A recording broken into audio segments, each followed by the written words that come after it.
బులెటిన్లో breaking news చూస్తున్నాం. నిన్న రాత్రి హైదరాబాద్లో కురిసిన భారీ వర్షానికి ఓ వ్యక్తి బలైపోయిన ఘటన మేడ్చల్ జిల్లాలో చోటు చేసుకుంది.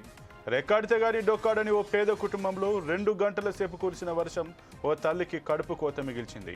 కుత్బుల్లాపూర్లో వెలుగు చూసిన ఈ ఘటన అందరినీ కంటతడి పెట్టిస్తోంది. నిన్న సాయంత్రం నుంచి రాత్రి వరకు కురిసిన భారీ వర్షం ఓ పేదింటి కుటుంబంలో విషాదాన్ని మిగిల్చింది. సుభాష్ నగర్ డివిజన్ సూరారం కాలనీలో నివాసం ఉంటున్న కృష్ణవేణి అనే మహిళ ఇంట్లోకి వర్షపు నీరు చేరింది. అదే సమయంలో ఆమె కుమారుడు పద్మారావు ఇంట్లో నిద్రిస్తున్నారు. ఇంట్లోకి వర్షం నీరు ఎక్కువగా వస్తుండడంతో కుమారుడిని అతి కష్టం మీద ఇంటి నుంచి బయటకు తీసుకొచ్చింది.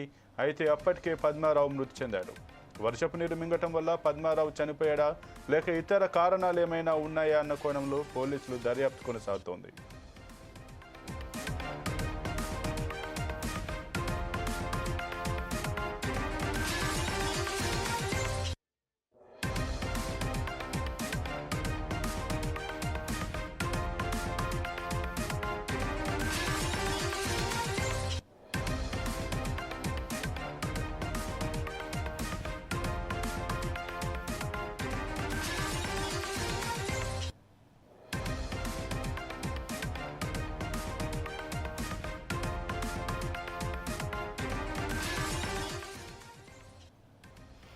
ఇప్పుడు దాంట్లోకి వెళ్ళి తీసుకొని వచ్చిల్లా దాంట్లోకి వెళ్ళి వాళ్ళ అమ్మ గుంజుకు వస్తే వీడికి వెళ్ళి నేను ఏం చేసుకోవచ్చు.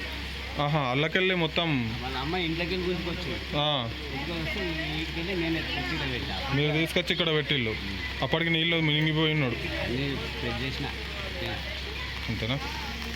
Quthbullapur Suraram colony 130 division last bus సమీపాన బ్యాక్ సైడ్లో పద్మరావు అనే వ్యక్తి మరి ఇక్కడ బయట కూర్చొని ఉండే సాయంత్రము కూర్చున్న తర్వాత వర్షం పడుతుందని తను లోపలికి వెళ్ళడం జరిగింది.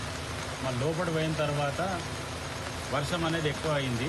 మళ్ళీ ఈయనకు ఒక రూమ్ ఉన్నది, వాళ్ళ అమ్మగారికి ఒక కృష్ణవేణి వాళ్ళ అమ్మ పేరు, ఆమెకు ఒక రూమ్ ఉన్నది.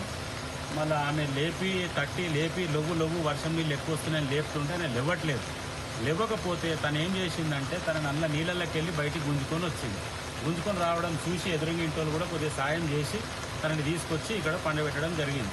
ఈ పద్మరావు ఎవరైతే చనిపోయిండో తనకి 3 పిల్లలు, భార్య, వాళ్ళు ఇక్కడ ఉండట్లేదు. గత 3-4 సంవత్సరాల నుంచి ఇక్కడ ఉండలేరు. మళ్ళీ పద్మరావుకు ఒక పెద్దాన్ని ఉన్నాడు, నరసింహ అని, తను చనిపోయిండు. మరి 2వ ఆయన ప్రవీణ్ అనేటాయన ఉన్నాడు, ఆయన చనిపోయిండు. 3వ ఆయన లోవర్ ట్యాంక్ మాండ్ దగ్గర అశోక్ అనేటాయన ఉన్నాడు, ఆయన ఫోన్ చేసి ఇన్ఫార్మ్ చేసినాం, ఆయన వస్తున్నాడు. మన 4వ ఆయన ప్రదీప్ అనేటాయన ఉండే, ఆ ప్రదీప్ అనేటాయన కూడా 25 సంవత్సరాల క్రితం ఇంట్లోకి వెళ్ళిపోయిండు, ఇంతవరకు లేడు.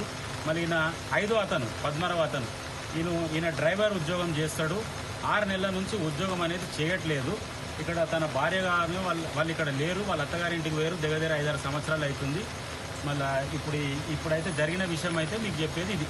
ఇప్పుడు దాంట్లోకి వెళ్ళి తీసుకొని వచ్చిల్లా దాంట్లోకి వెళ్ళి వాళ్ళ అమ్మ గుంజుకు వస్తే వీడికి వెళ్ళి నేను ఏం చేసుకోవచ్చు.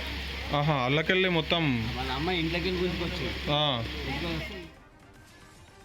ఇక నిన్న రాత్రి హైదరాబాద్లో కురిసిన భారీ వర్షానికి ఓ వ్యక్తి బలైపోయిన ఘటన మేడ్చల్ జిల్లాలో చోటు చేసుకుంది. రెక్కాడితే గాని డొక్కాడని ఓ పేద కుటుంబంలో 2 గంటల సేపు కురిసిన వర్షం ఓ తల్లికి కడుపు కోత మిగిల్చింది. కుత్బుల్లాపూర్లో వెలుగు చూసిన ఈ ఘటన అందరినీ కంటతడి పెట్టిస్తుంది. నిన్న సాయంత్రం నుంచి రాత్రి వరకు కురిసిన భారీ వర్షం ఓ పేదింటి కుటుంబంలో విషాదాన్ని మిగిల్చింది. ఇక ఇదే అంశానికి సంబంధించి మరింత సమాచారం మా ప్రతినిధి లెనిన్ అందిస్తారు. లెనిన్, చెప్పండి, నిన్న కురిసిన వర్షానికి ఒక వ్యక్తి అయితే మరణించినట్టుగా తెలుస్తుంది. దీని గురించి మీ దగ్గర ఉన్నటువంటి పూర్తి సమాచారం ఏంటి?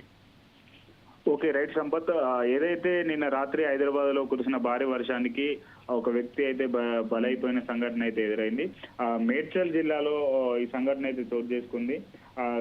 అయితే ఒక పేద కుటుంబంలో ఒక 2 గంటల సేపు కురిసిన భారీ వర్షం వల్ల ఒక తల్లి కడుపు కోత అయితే మిగిలింది.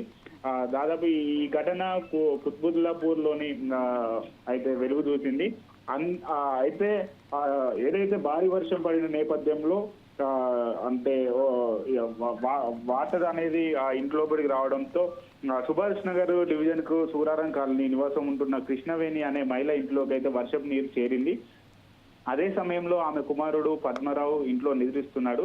అయితే ఇంట్లోకి వర్షం నీరు ఎక్కువ వస్తుండడంతో కుమారుని అతి కష్టం మీద ఇంటి నుంచి బయటకు తీసుకొచ్చింది.